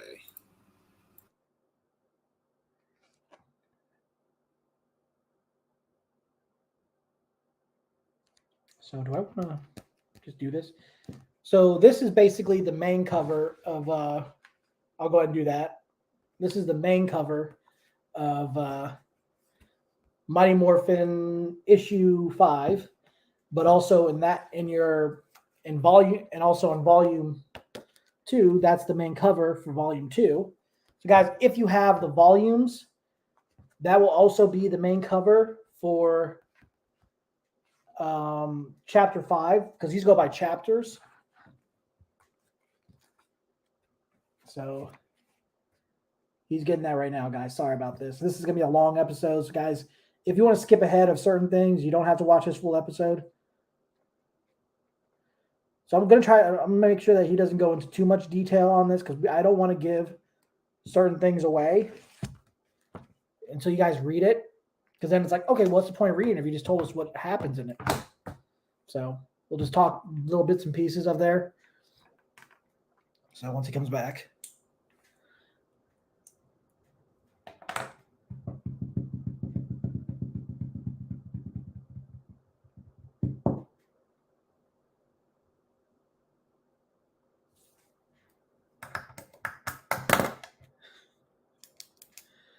But yeah, guys, like I said about Paul Schreiber, Jason Narby, you guys, if you had to choose to meet anybody at PMC and get a chance to meet them, I mean, meet every single cast member there if you can, but I definitely suggest meeting Paul Schreiber, Jason Narby. Those are the guys and then Jason A. Frank, he's only being there one day. He's only going to be there one day, but I would definitely suggest Paul Schreiber, Jason Narby meet those guys because they're awesome.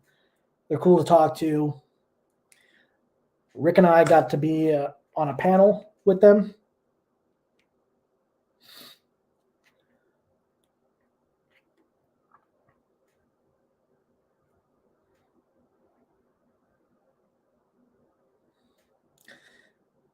So that was a good experience.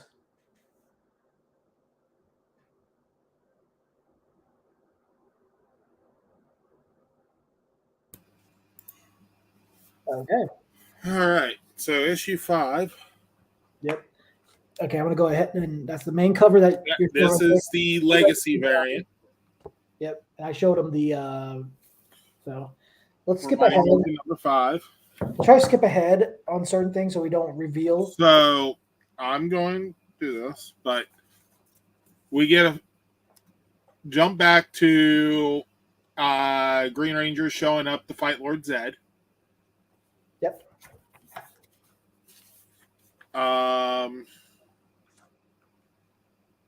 Let's see. So he takes down Lord Zedd. Of course, hurts himself in the process a little bit.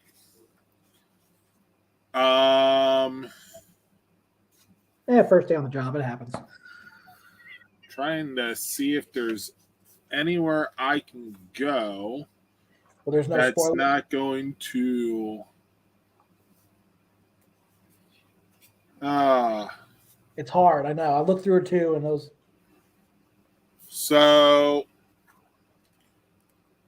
you actually get a scene where Billy's working with him.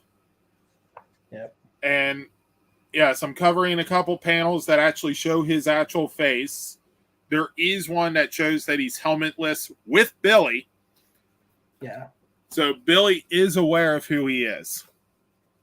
This all takes place before, like, this is the origin of the new Green Ranger. So all this is taking place before last issue's ending.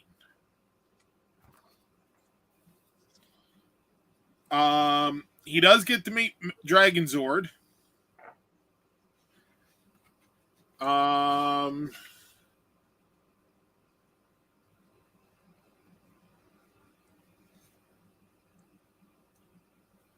So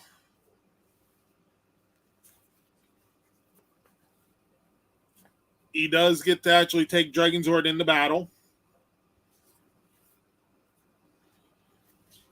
And I got to say, this is a hard issue. Yeah. Because you so there's also a point in time where they were about to try to fuse the Dragon Zord and the Tiger Zord. That's where Zedd blasted that apart. Yes. So then, of course, you got where Zedd's energy shield appears and the Green Ranger gets teleported away.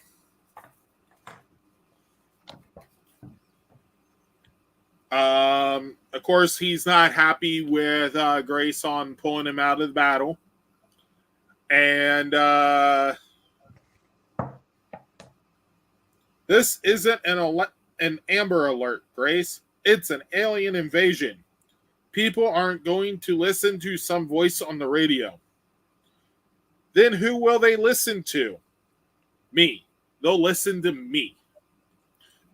Little conversation back and forth between Grace and the Green Ranger. Essentially, him coming up with the idea to go ahead and tell the city who he is. Once you reveal your identity to the world, it's going to change your life forever. Oh, I think we're way past that. You said it yourself. You don't agree with the Rangers' rule, right? Well, rules are meant to be broken. If we are going to make the world better, let's do it our way. Out in the open, no more secrets, no more deception.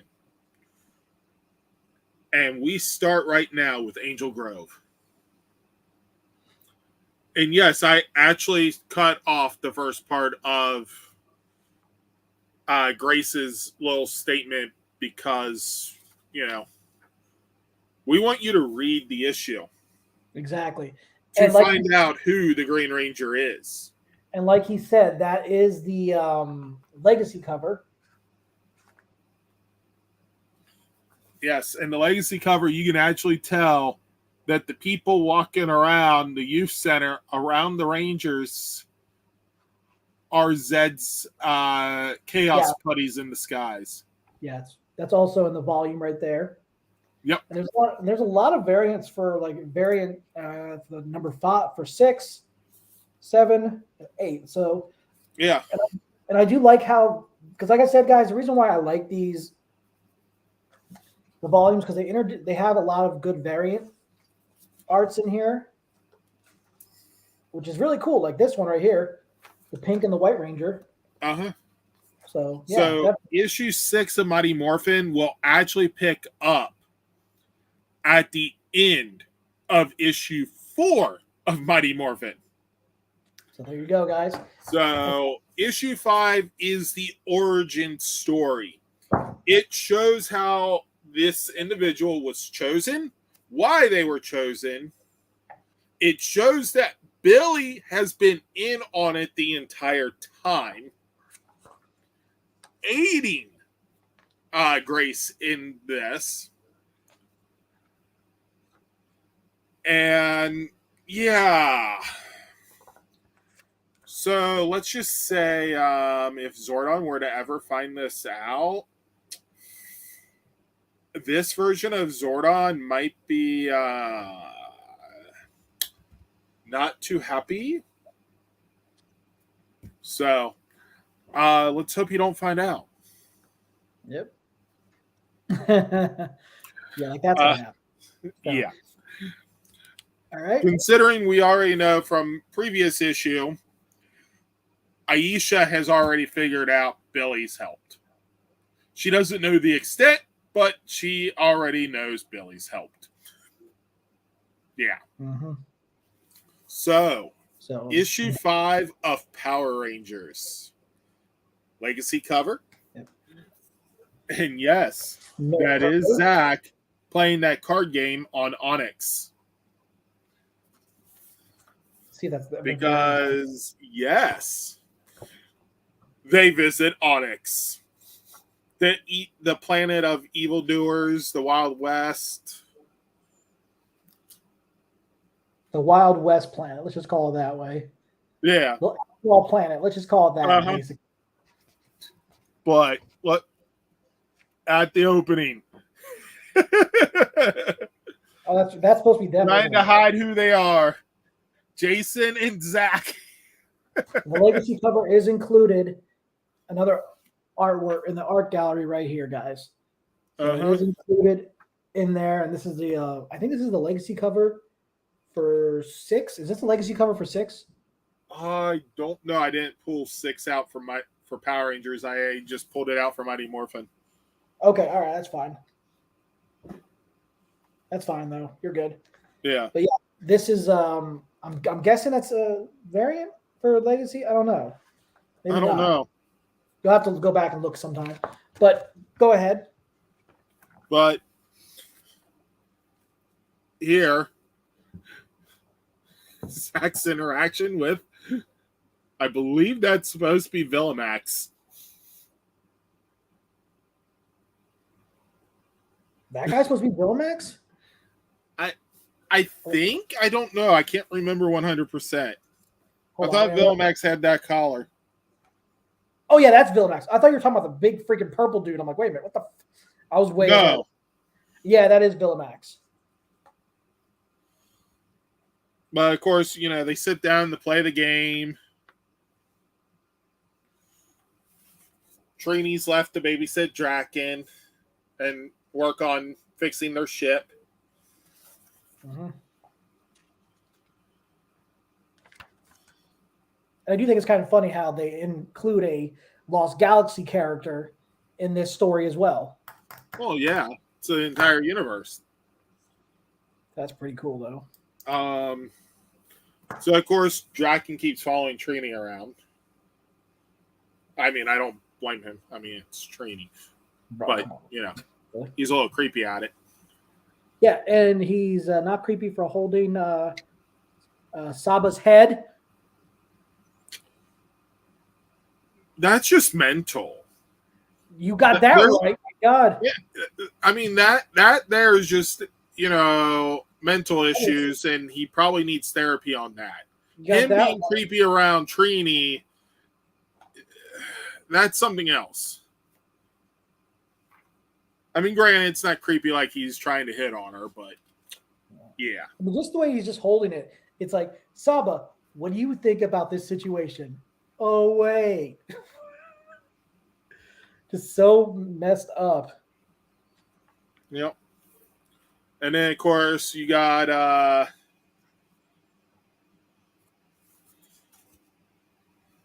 them playing. Someone shows up. Yep. Should I reveal who that character actually is? Go right ahead, man. Astronema, Princess of Evil. And what I think is very interesting, I haven't read this comic, but what I've seen and everything, this takes place like during or after the Heir of Darkness. Yes. So this takes place after Heir of Darkness, because in Heir of Darkness, she gets the title of Princess of Evil. So this is basically a, what do you call that? Follow-up, sequel. Yep. So yeah, and they morph. I thought his power was Omega Air Power. Black is Omega Wind, which I think they've interchanged with Air. But Red is Fire. I've always known Red was Fire, but I thought that was Omega Air Power. Omega Wind Power. I wonder if they ever... Oh, that's confusing. But, of course, you got... their fight is actually interrupted. SPD. Space Patrol Delta shows up. And because of issues at the during the first issue of Power Rangers, SPD doesn't just arrest Astronema. SPD also arrests Jason and Zach because of Zordon's message throughout the universe that they do not have the protection of the power. and should be considered extremely dangerous.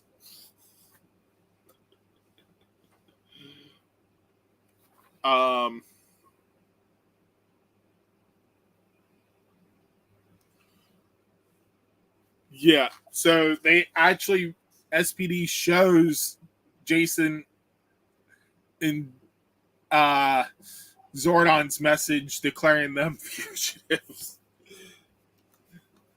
Zordon's a savage. Oh yeah, this version of Zordon is like,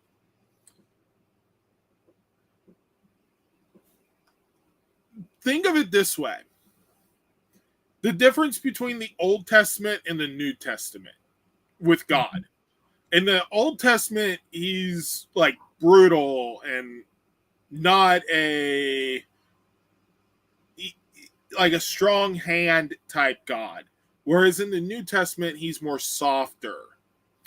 This would be kind of like Old Testament God compared to Mighty Morphin Power Rangers the television, where we got the softer version.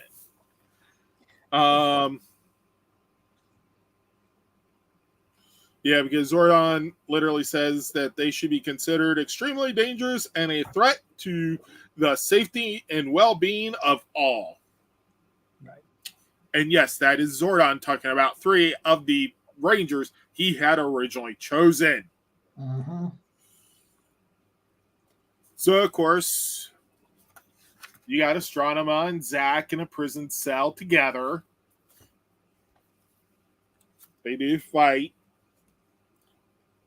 Get separated by energy field.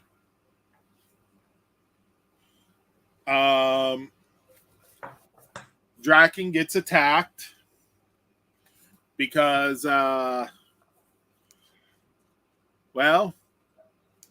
Astronema's father figure decides he needs some help getting Astronema out of SPD. I did not come here to fight you, Power Rangers.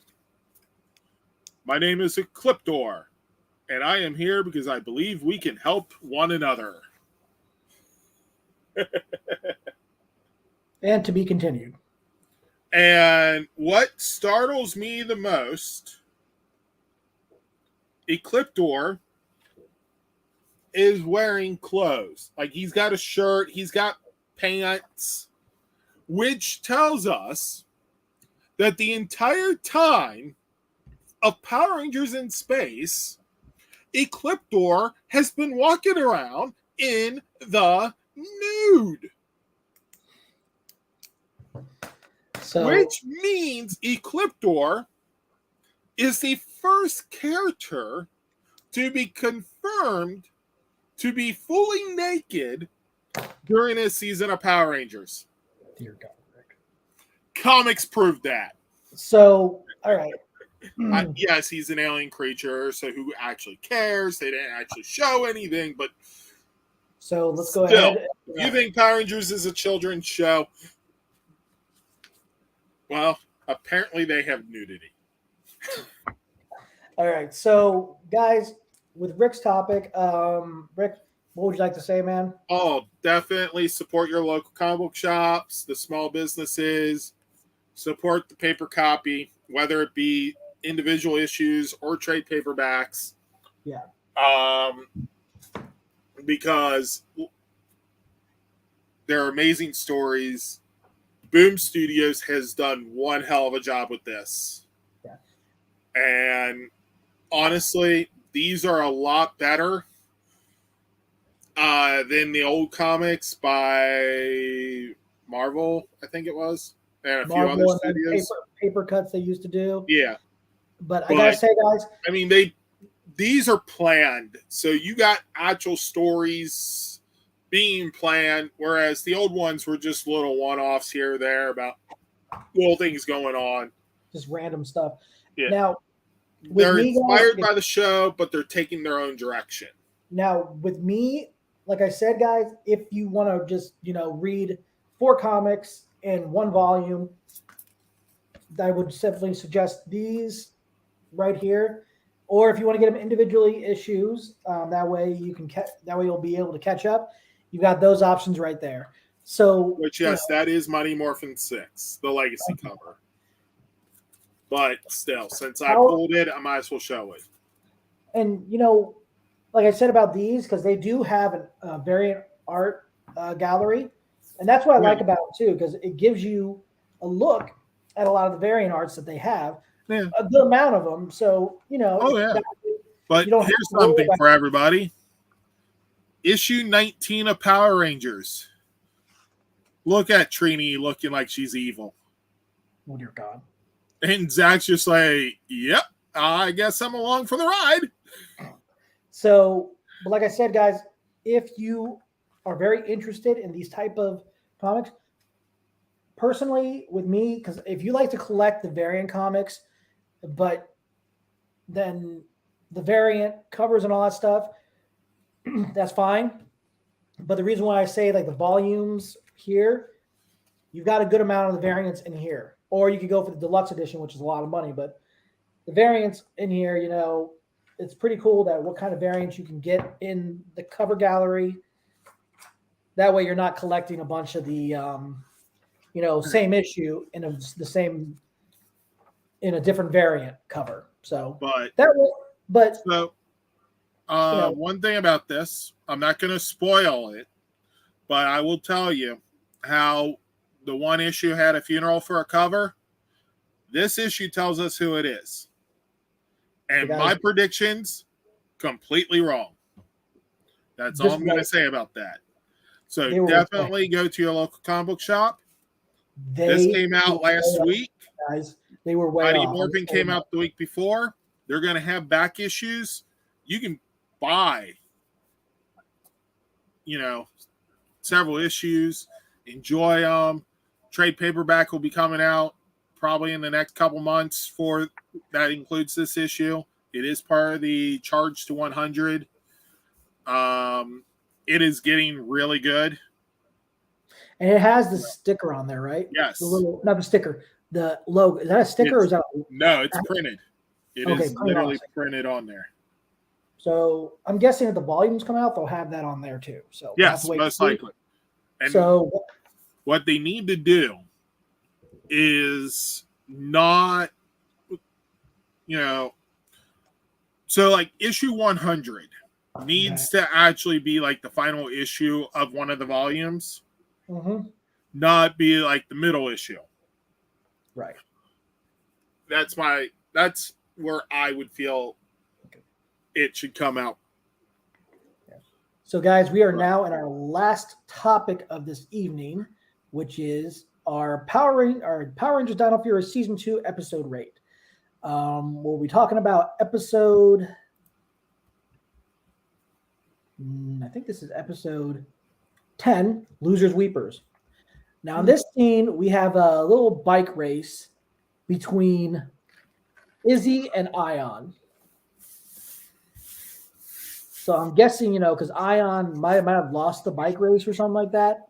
And he's kind of little, I don't know, maybe he lost. I can't remember who lost the bike race. And I know one, I think Izzy ended up losing. I think her bike got damaged. Yeah. So with that, they find this, they head. And I think Ion was the one responsible for damaging the bike. Mm-hmm. If I remember right.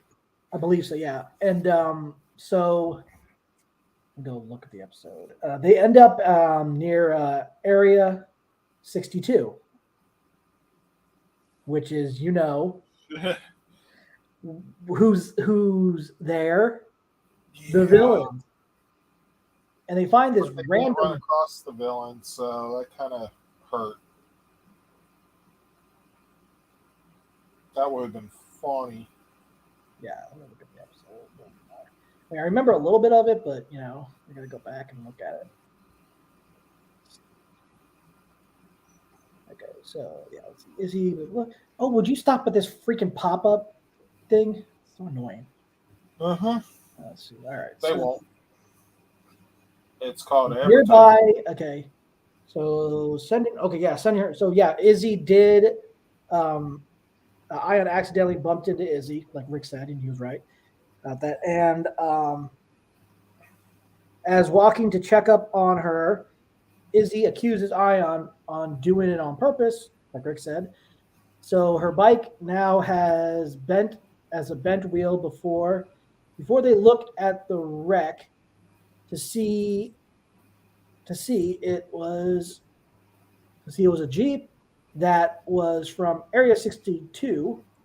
Upon finding a case, Izzy proclaims it as her fine, lecturing Ion on the terms finders, keepers, losers, weepers. She's disappointed that inside appears to be a dog collar with spikes. While Ion finds a case himself containing. Are you reading it too?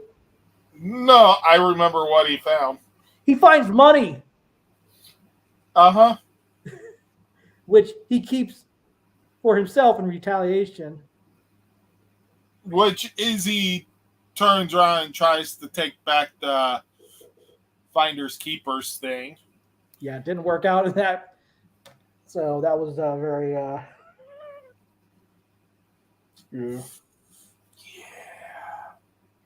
So. Make sure, let this be a lesson. Make sure everything has been located before you pull a finders keepers thing.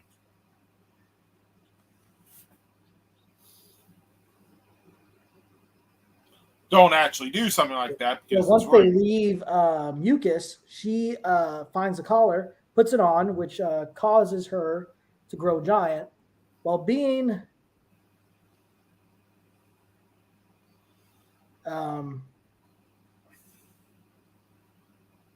excited about it. Mucus gets attacked by some birds before hitting some power cables, electrocuting her, turning her into slime. No surprise there. Regards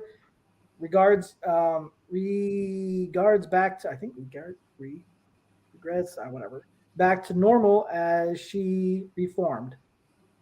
Completely satisfied, Mucus takes the collar back with her to Area 62. While the Rangers in the base, blah blah. Yeah, okay, let's go here. Rangers back in the base. The team is surprised to find he put his newfound money in a backpack with Issy still on him about her bike. Wow. Ion argues it was an accident, calls Izzy out for her temper tantrum over finding a dog collar. Izzy calls Ion a jerk in response, causing the latter to teleport away for a frozen yogurt.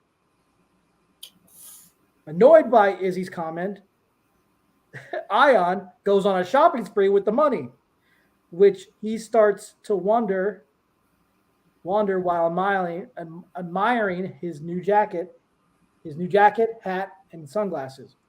In Area 62, Satara has placed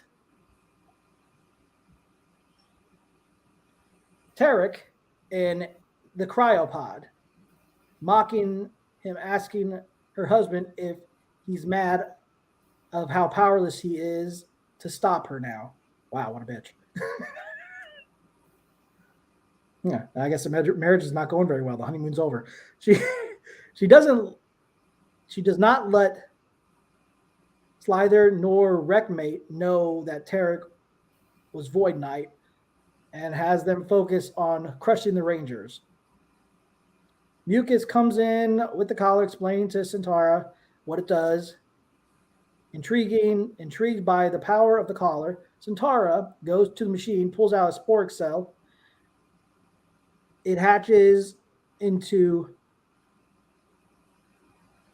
Flapnarok, the sister of Draknarok. That's interesting. And Centaura tells Mucus to give her the collar. Oh, geez, God. Mucus refuses to out of the finders keepers rule, but Centaura zaps her, of course, zaps her, and the collar flies into Flapnerok's hands. The Rangers are alerted by Flapnerok's rampage, shocked how Sports Beast grew that quickly. So, yeah. And then, without the Gold Ranger and all that stuff, all that fun, he's not there because, he's kind of busy just, but they fight against him in the Dino Fury Megazord Smash formation, while the Garcia siblings pilot the Terra Freeze Zord battle mode. Managed to stop Ragnarok from flying to New York, but the Sports Beast shocks the Terra Freeze Zord in response. Knowing they need more power, the Rangers combine into the Terra Smash Ultra Zord. However, none of their attacks work against Flapnerok, and she is shot, laughing, bringing the Ultra Zord down. The Rangers eject from the Terra Smash Ultra Zord So basically, the Rangers have to come up with another plan in order to defeat this Sporix Beast. I'm trying to skip through a lot of stuff because we've been on here for quite a while. So they come up with an idea to bring back the Primal Ultra Zord. But since that was way out of control and didn't have enough power, it had too much power, wasn't controllable, they had to find a way to, make the combined. The power was unstable apparently. One extreme primal blast overloaded the Ultra Zord and blew it up as a result, taking Zedd on Ion's teammates' lives in the process. So, yeah. Hearing that. So, basically, they finally decide to say, okay, we'll do this. And they found a way to actually make it work without blowing up. Trying to remember what they actually had to do that. Yeah, I'm trying to skip through all this. There's a lot to go into great detail here. I know they had to do something in order to make it work. I just can't remember what.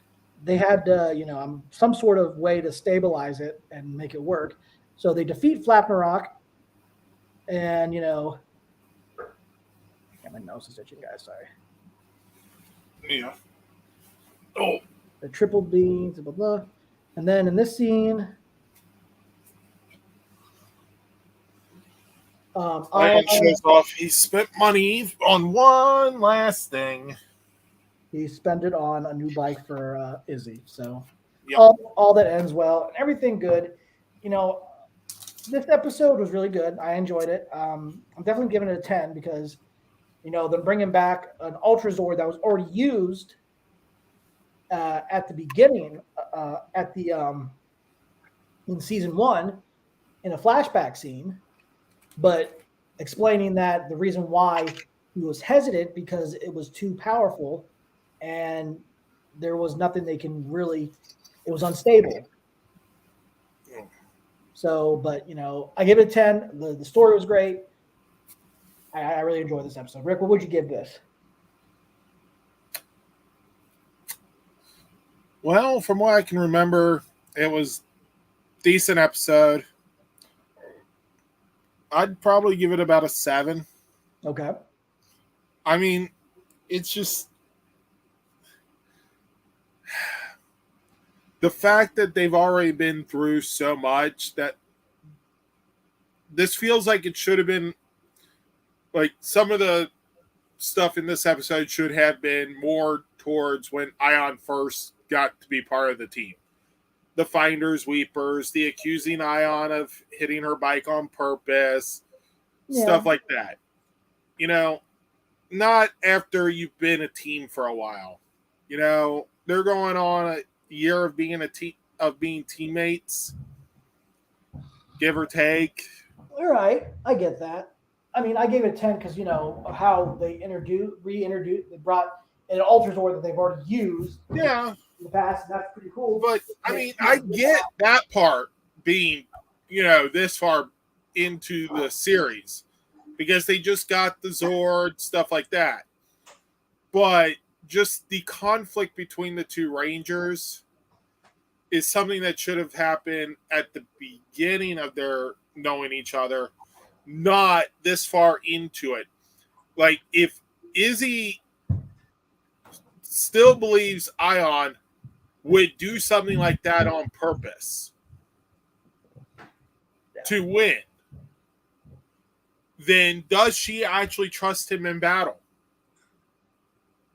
That's a good question, actually. But Because you guys are teammates, you work together, you know each other, you hang out, you're friends. If you think your friend can do something like that, are they really your friend? that's right. You got a point there, man. But like I said, I gave it a 10 because, introducing the Zord. But I understand Rick's point and his opinion on that. But, he gave it a 7. So there you go, guys. So this It actually got the boost in the scoring because of the Megazord. Yeah. So, guys, this has been a 2-hour some odd episode of LR4. Yeah, sorry about that. But, we want to try to get as much out there. We'll keep Nate under control for next time. You have control. Dude, you have more talking than I do, man. What are you talking about? We will keep Nate under control next time. So, Rick, and if not, I will use this Rick, to open before more we action sign figures. off, what would you like to say? Very quick so we could get to the outro. Yes. Like I was saying, that will be used to open more action figures if we don't keep you under control. But support your local comic book shops, support the small businesses, support the paper copy, because trying to read a comic with a screen that shines in your light, in your face, is not the way to do it. I mean, yes, it's nice to be able to lay here on my bed and read it without the lights on. But is that really the best way to read a comic? Actually, no, because it actually, I believe, does more harm to your eyes that way. Yeah. I should know. Okay. But yeah, support the paper copy. Support the small businesses. All right, so guys, I'm gonna go ahead and do my outro. Guys, sorry this has been a long episode. We're trying, we wanted to get a lot of stuff out there. There's because there hasn't been much to talk about, so I'm trying to put a lot of topics to talk about. Next Sunday will be our mid-season finale, our hiatus. We have plenty of stuff to talk about on there. I'll be adding some other stuff to the topic list, so guys, keep an eye out for that episode next week. It's going to be episode 168, and you'll see the title at the end of this episode. Guys, if you haven't gotten your passes for PMC, I will definitely put the link in the description. I will look up links for where you guys can purchase your passes, what else? The figures and the 3-pack. You guys are interested in getting those. And I'll put a link in for Morphin Legends so you guys can look that up and everything. So guys, if you haven't, you can watch this episode pre-recorded. You can skip ahead a lot of stuff that's already been talked about if you want, but that's up to you. So guys, we'll see you next Sunday at 8 p.m. Eastern Standard Time on YouTube as usual. Make sure you like our Facebook page. Make sure you subscribe to our YouTube channel. Make sure to follow us on Instagram and Twitter. And make sure you stay safe, stay healthy, stay more phenomenal. And as Zordon always says, may the power protect you. And remember, it's morphin' time. Terrible this. Super Mega Mode. Ha! Or okay, change. There you go. All right, guys. See y'all next week. Week.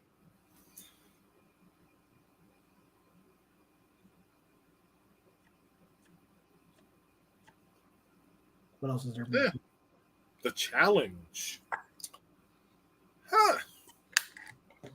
I wonder who Checkerface is. That's a good I question. know. Yeah. Find out next week. Bye.